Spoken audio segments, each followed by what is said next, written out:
Hi, this is Veronica from the NTEX team, and today we are going to create simple templates with NTEX together.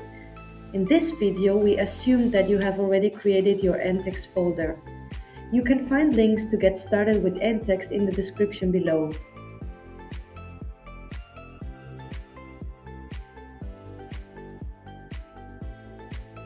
First, let's open Outlook and create a new email. Here, you can start adding elements to your draft, for instance, text, merge fields, pictures, links, and so on.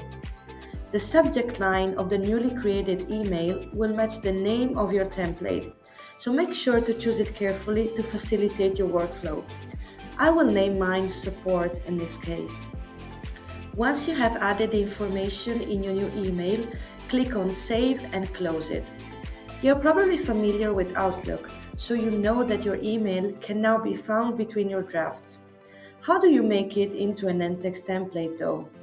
You simply need to find your draft and drag it into your NTEX folder. After this step, you will be able to see your template on the app. Next up, you may want to start using your template and send it out. In order to do that, it is crucial that you always create a new email. Open NTEX and select your template.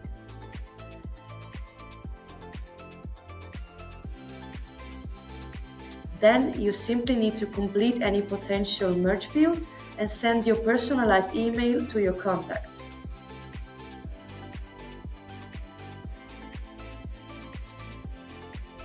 There are two rules to remember when using NTEX. When creating a template, you need to create an email first and add your text and elements. Once you name and save your draft, you simply need to drag it into your NTEX folder, where your template will be saved. The other rule is for sending a template to your contacts. It is very important to create a new email every time you want to use one of your templates. Otherwise, your recipients may struggle to see your content, or you may lose your templates if you send the original copy directly from your NTEX folder. I hope this video was a good introduction to template creation on NTEX. Make sure to check out our social media for email marketing tips and feel free to reach out to our team for assistance or to learn more about NTEX.